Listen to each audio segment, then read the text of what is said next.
13 on your sidelines. Sponsored by Rand Insurance Group. A better path forward.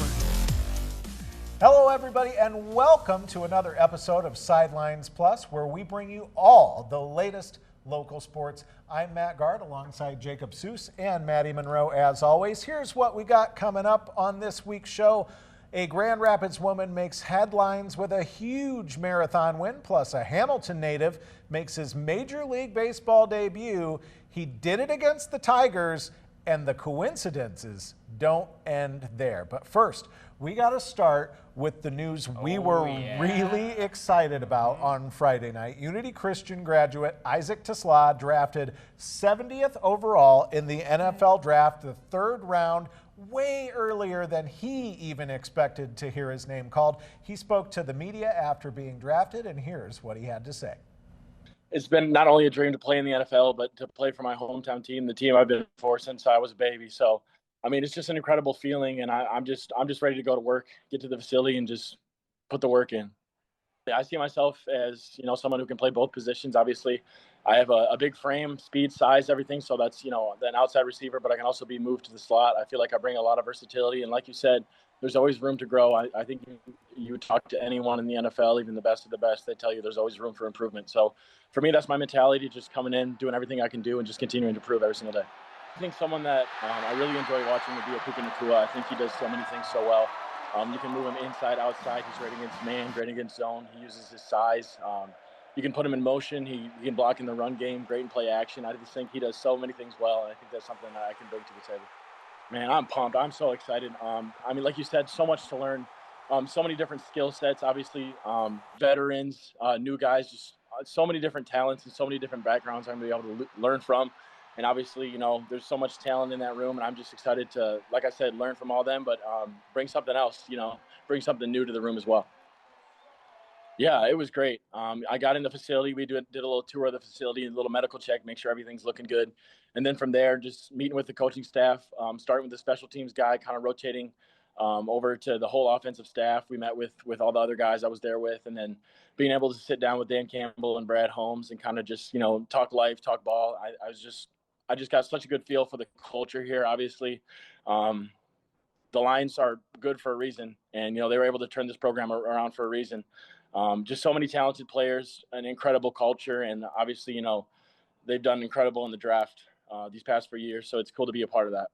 It's a fun feeling, let me tell you. It's not everyone gets to experience this, and I'm just extremely grateful. Obviously, God's had a plan for me my entire life, and who knew that plan was going to be to play for the Detroit Lions someday, so I'm just extremely grateful, and like I said, I'm just ready to come to work. Obviously, it's been fun watching them from the TV, from games, but it's going to be even better to be on the field with them. I mean, I've been a fan, like I said, since I was a baby. My dad was a huge Lions fan his whole life, so I grew up watching every single game, every Sunday or Thursday, Monday, whenever they were playing. I remember going to a Saturday night game where Calvin Johnson set the record, so I remember growing up watching Calvin Johnson, Matthew Stafford, all those guys. So, yeah, I mean, those are the guys, I grew up watching as a kid. So, like I said, it's cool to be a part of that team now. Obviously, guys, we got to be excited for this kid because he has appeared on our program, 13 on your sidelines. But what do you think of this pick? Well, there's so much to break down. First of all, he told Maddie last week that he didn't think he was going to be drafted until the third day. I mean, his draft party was on Saturday. So he was surrounded by family and friends, but clearly he didn't think he was going to go on Friday. And he also told Maddie, he wanted to be drafted by the Lions, but there's 32 teams. The chances of that happening, probably not super high. And here we are, the local kid. He wore a Lions jersey to his top 30 visit that he took with Brad Holmes. I mean, it doesn't get any better than this. And then, the Lions gave up quite a bit to move up to pick 70 to get Teslaa. And, maybe some Lion fans who aren't in West Michigan and don't have that same sense of pride and connection that we do toward him, they weren't thrilled with giving that much up to draft a wide receiver who only played 2 years of SEC ball, was in Division II. And, he didn't put up any world-beating numbers, but At this point, Lions fans have no reason to doubt anything that Brad Holmes has done, especially on draft day trades. You look at trading up for Jamison Williams, trading back, and drafting Jahmyr Gibbs. Two choices that were scrutinized in the moment, other draft day trades, and it's all worked out. Brad Holmes has shown he's a terrific drafter. He clearly knows what he's doing. On draft day, he wouldn't have traded up unless he had to. He didn't just do it for fun. So the fact that he did it and got Teslaa means that he really wanted him, and that he's a player that he feels can contribute on the Lions immediately. Yeah. Maddie, like Jacob mentioned, you talked to Isaac just days before he heard his name called.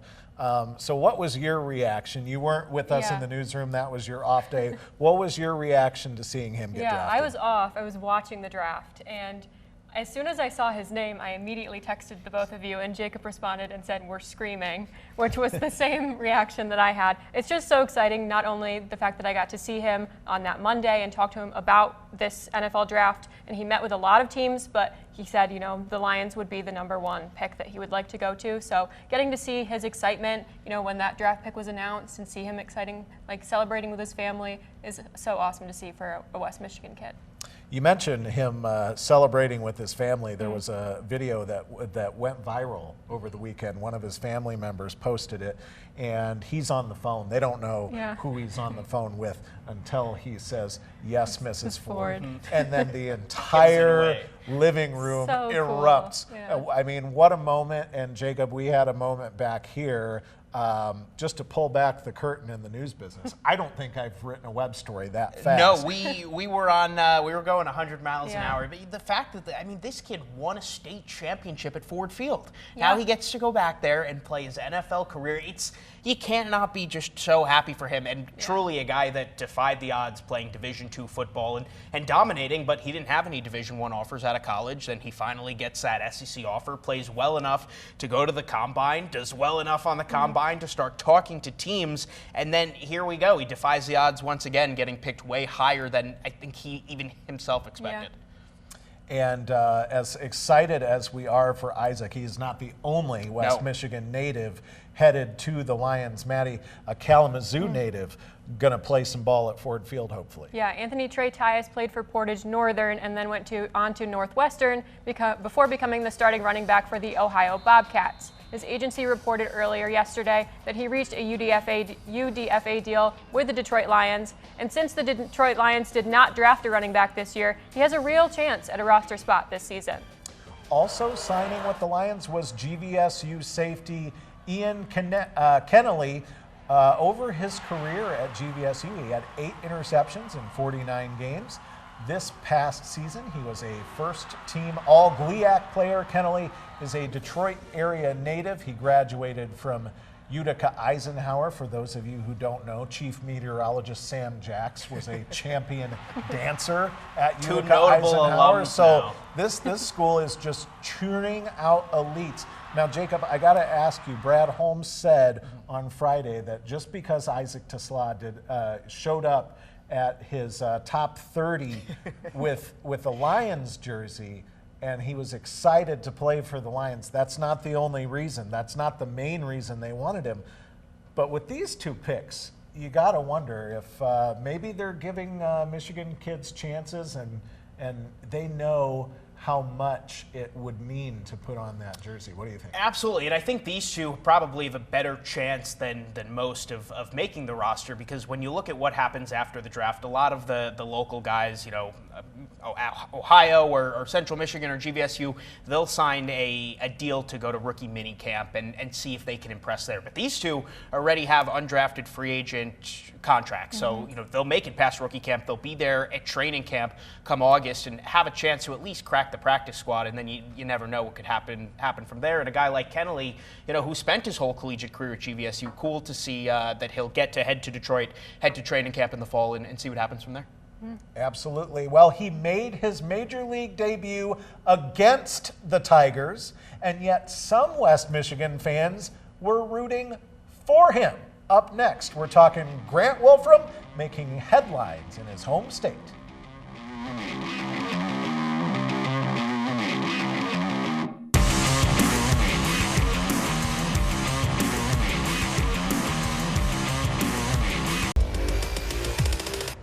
13 on your sidelines. Sponsored by Rand Insurance Group, a better path forward.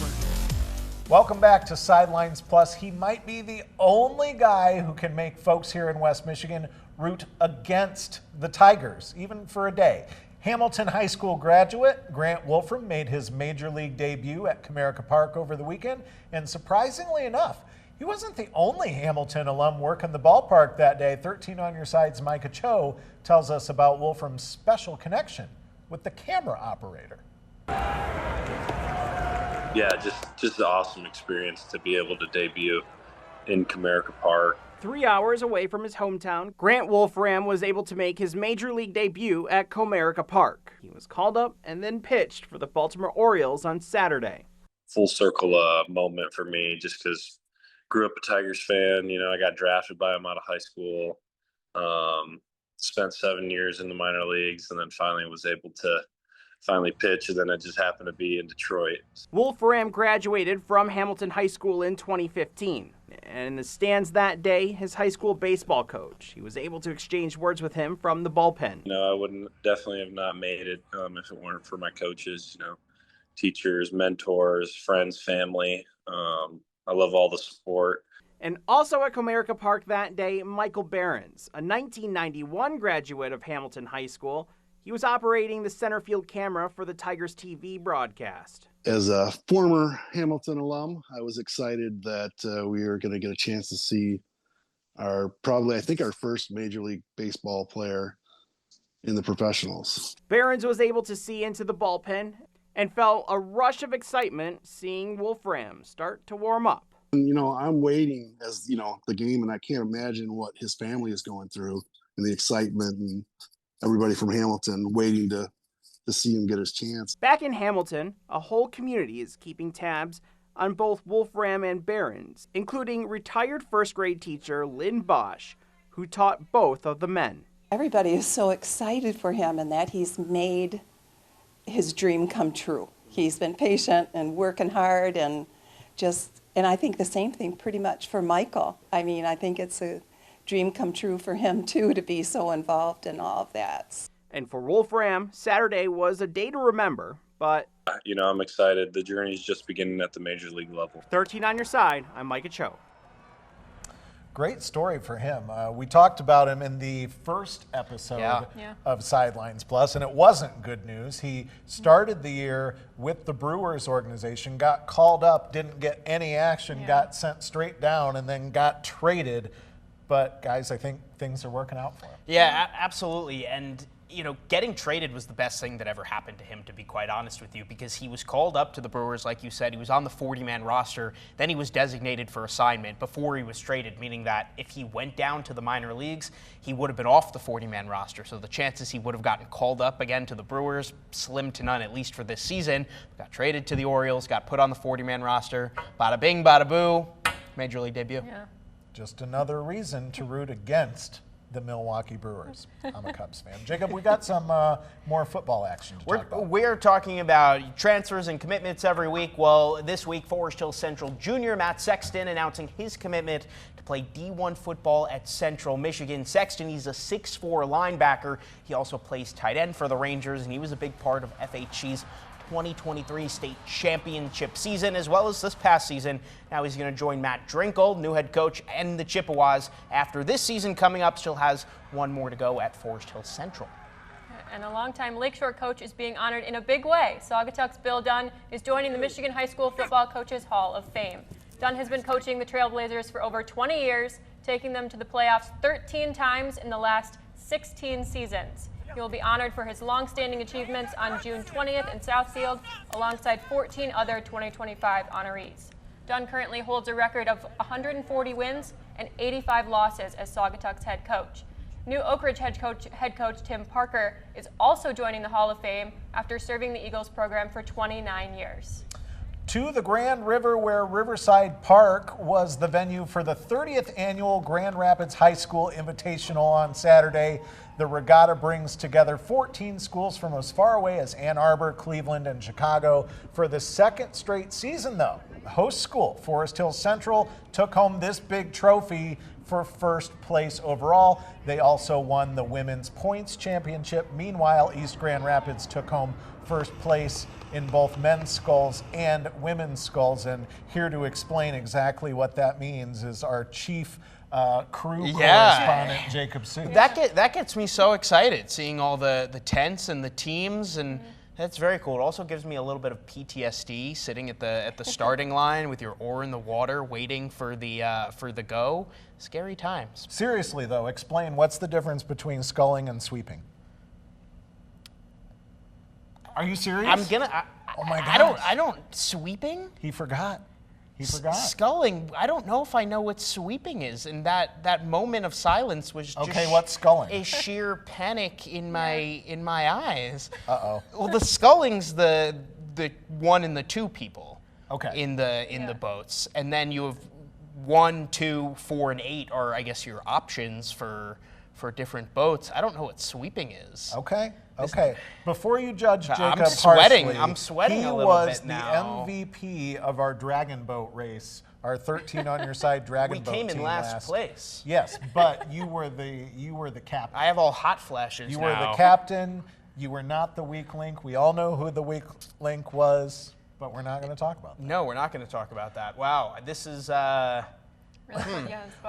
this is not to put you on the spot again. Sweeping. Is it true that you really wanted to go to this, but yes, your wife just headed to the White Elephant Sail instead? And we left the White Elephant Sail with a couch that I really didn't want, that I didn't really think was a smart purchase. I thought it was a chair. It's like a, I don't know, like a single person. I guess what's like a single couch?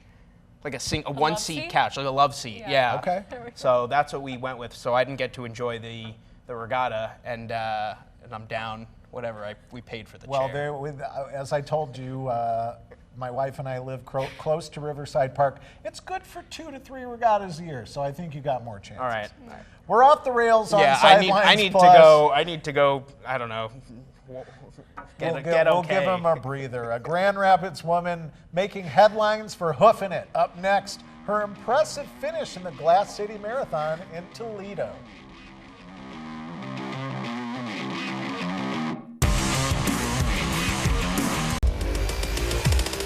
"13 on Your Sidelines", sponsored by Rand Insurance Group, a better path forward. Welcome back to Sidelines Plus. Thousands of runners filled the streets of Toledo this weekend for the 48th Mercy Health Glass City Marathon. One of those runners, a Grand Rapids native, guys, broke a record, now holds a new title. Sophia Perricone from our sister station in Toledo introduces us to the Glass City Marathon's fastest female runner. There's now a new time to beat at the Mercy Health Glass City Marathon. On Sunday, Michigander Alyssa McElhenney raced to break the elite women's marathon course record. That was definitely one of the goals coming in. The last record was set at just over 2 hours and 40 minutes in 2023 by Rachel Hanna. And she's gonna break that record, not just break it, but blow it away. Number 33, blasted through that pavement, 2:35.89. That was Alyssa McElhenney. That's a 5-minute, 56-second mile. I saw 2:40 as the course record, and I knew that my PR was a bit faster. So that was definitely in the back of my head the whole time, but really running with 2 guys through really mile 21 or 22 made that possible. So yeah, great pace team. Not only was McElhenney the first woman to cross the full marathon finish line, but out of all the racers, she finished in 24th. And the new record holder isn't even a lifelong marathoner.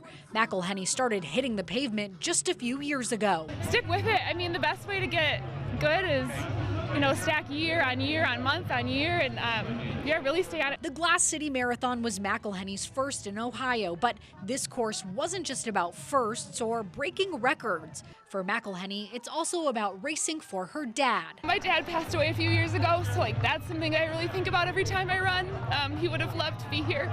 In Toledo, Sophia Perricone, WTOL 11. Very impressive achievement, but for hard-hitting analysis, I'm going to turn it over to you guys because my crowning running achievement is the Tulip Time 5K, which I finished with a time of about 45 minutes. Nice. So, and go ahead. I just have one thing to say, and I say this with the highest regard and a full compliment. If you run a marathon, you're a psychopath. Oh, 100% agree. Psycho. And I mean that in like some sort of good way. Well, you're running if you a can 10K find it. soon, right? The thing about it, the thing about that is like, and Maddie, you're doing a half marathon too, is like a 10K, which is exhausting, is 6.2 miles. Imagine doing a 10K, which I've done a couple before, and then having 20 miles to go. I know, I can't even imagine Psycho. You're doing half of that? I'm doing half. Yeah, but no more than that. I couldn't do a full marathon. But I feel like you get the, like, you're going to finish that and be like, no, I want to do it again. And maybe I'll do I don't know about half, that. The half last of time that. I ran a 10K, by the end of it, I was like, I could never do this 20 again. more miles to go after I know. that. That's, oof. You're all psychopaths out there, and I'm jealous, and I respect you. What is the furthest that either of you has run so far? I think 10 miles. 10 Less miles? than that, 7 or 8. Yeah. Okay, And- so and so that- you're gonna have a PR if you finish. Yeah. Cool. It'll And be- like, yeah. and that's like go sit on the couch, not move for the rest of the week after that. Yes. Well, I'm gonna do that anyway. Yeah, So you guys are literally There you miles go. ahead. Credit to her. Amazing athlete. Well, that is it for this episode of Sidelines Plus. Tune in next week for more.